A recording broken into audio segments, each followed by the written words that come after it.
A new war erupted with Eritrea in 1998. The initial fighting ceased in 2000, but border tensions and intermittent conflict have remained a perennial problem in northern Ethiopia. Internally, Ethiopia's efforts to resolve its ethnic tensions by creating a federal state have largely failed. In particular, the government's antagonism towards the Tigray minority in northern Ethiopia, which is a deep-rooted legacy of Selassie's time as emperor, has come to international attention in recent years. In 2020, the Ethiopian federal government effectively initiated a war against Tigray, one which is ongoing as of late 2022, and which has resulted in war crimes, mass famine, and behavior by the government which many international observers see as genocidal.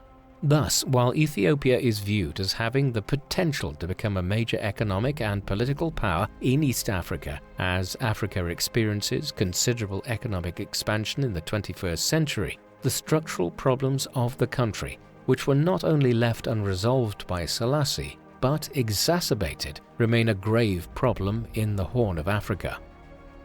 Emperor Haile Selassie was a paradoxical character in 20th century history.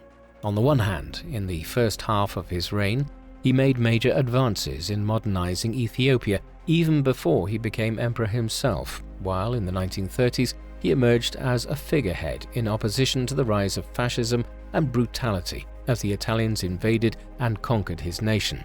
This reputation as a leading statesman was cemented in the aftermath of the Second World War, when he forged an independent stance on the world stage and was also well regarded for his suppression of slavery in Ethiopia. Overlying all of this is the most unusual position which he has acquired as a messianic character within Rastafarianism. However, Selassie also had many things which stand against him.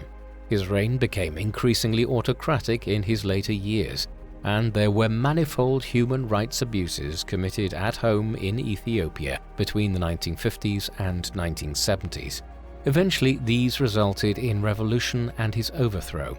Additionally, his handling of Eritrea's position resulted in a war which persisted for 30 years and after Selassie's own time. However, perhaps Selassie's greatest crime was in failing to reconcile the ethnic and religious differences of his nation during his long reign as both regent and emperor, which lasted over half a century.